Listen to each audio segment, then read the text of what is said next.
From Cradle to Classroom, A Guide to Special Education for Young Children by Nicholas D. Young, Elizabeth Jean, and Anne E. Mead. Narrated by Susie Alphons. Dedications. Nicholas D. Young. I wish to dedicate my contributions to this book to my son, Maxwell, Max. Of course, at 15 years old and over 6 feet 2 inches, he may not completely appreciate being singled out at the moment as my baby.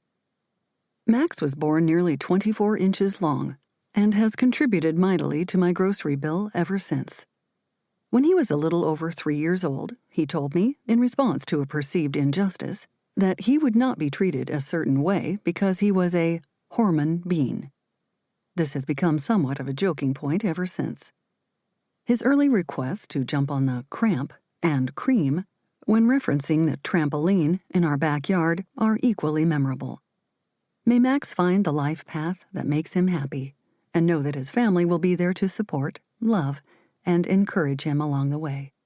And may craftsmen understand the need to make a few extra large cradles for those of maximum size like him, who will come along from time to time. Elizabeth Jean. To my grandchildren, Nathan and Kaylee. They are bright shining stars in a big, crazy world.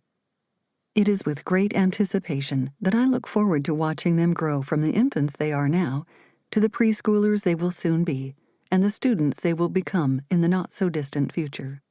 Their hopes and dreams are limited only by what they cannot imagine. My wish for them is to be brave, be bold, and be great. Anne E. Mead. To all the teachers who work with children with special needs, may you have the courage to experience the joy children bring to your classroom and have the fortitude to continue to do your very best to plan for classrooms that are inclusive. Forward. The journey from cradle to classroom begins with so much hope and potential. From the moment of conception to the day a young child walks into the classroom for the first time and begins formal schooling, the foundation for future learning is laid. Every teacher, every learning opportunity to come, will involve an interaction between the child's social, cognitive, and physical self, and will initially be limited or supported by the foundation of development that is built through experiences and interactions in the earliest years. Like a set of nesting dolls, a child's development begins by bonding with its mother, expands to include the connections and experiences made within the extended family, and the family environment depends upon the ongoing awareness of the child's pediatrician and his or her collaboration with caregivers, and, if needed, should include access to the network of early interventionists available to support early development.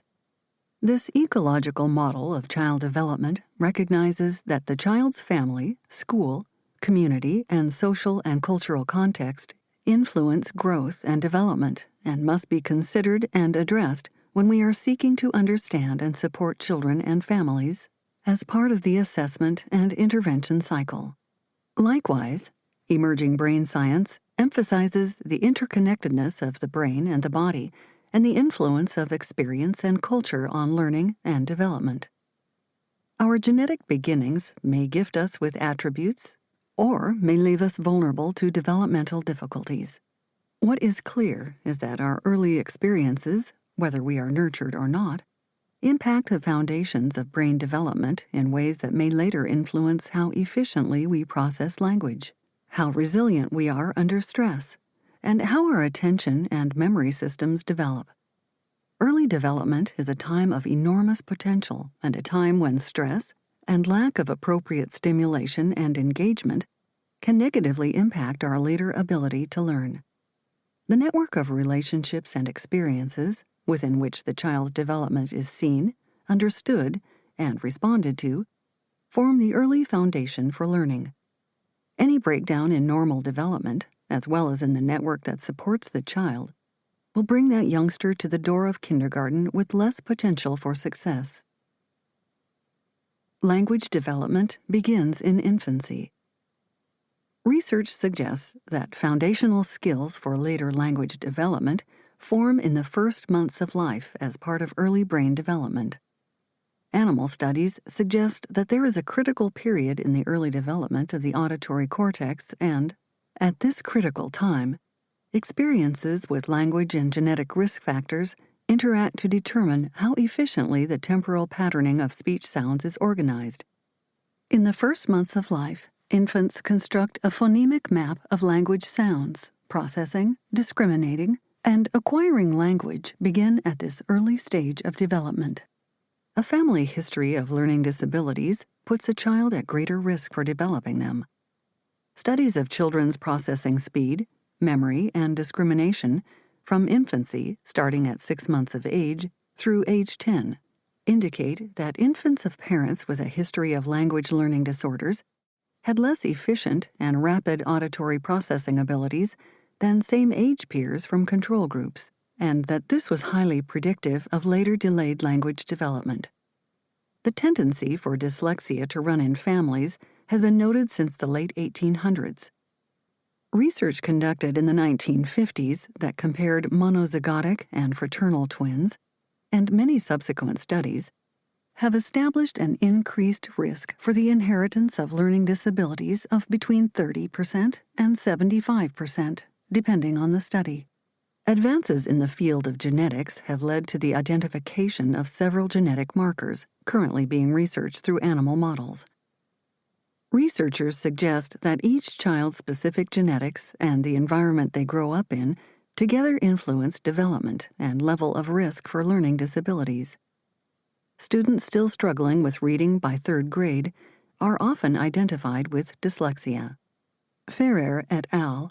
Suggest that 17% to 21% of the school population experiences developmental dyslexia, and that 80% of children identified with learning disabilities are identified with dyslexia. Having analyzed a sample of 414 children from the Connecticut longitudinal study, Ferrer et al. Concludes that the achievement gap between typical and dyslexic readers is present at 1st grade and persists, with very little change into adolescence. According to their analysis of assessment results for passage comprehension, word attack, and word identification skills, children with early signs of dyslexia, indicated by lower scores on achievement tests that assess early reading skills, continue to make progress at a rate similar to that of peers, but are not able to catch up with those who begin 1st grade without delayed skills. The authors highlight the importance of engaging children in effective reading instruction as early as possible, as foundational skills are formed in preschool and kindergarten. The impacts of poverty and toxic stress. The National Center for Education Statistics for the 2013 school year notes that 51% of students in public schools were from low-income families.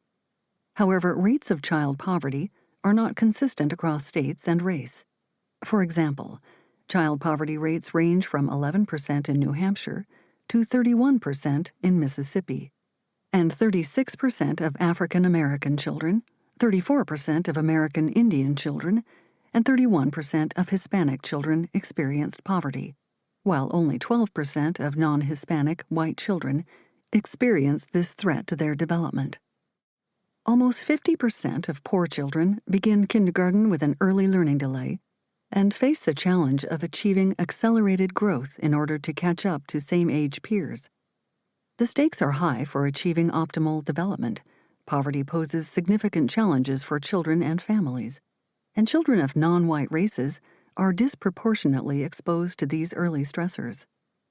Young children's brains establish foundational networks, or early brain architecture, in response to their environment and their relational experiences in those environments. The level and persistence of stress in a child's environment impacts brain development. When young children are chronically exposed to toxic levels of stress, initial brain architecture anticipates ongoing stress by establishing heightened responses as a baseline stress response. When the body's stress response system habitually overreacts to stress, the risk of stress-related physical and mental illness is increased substantially.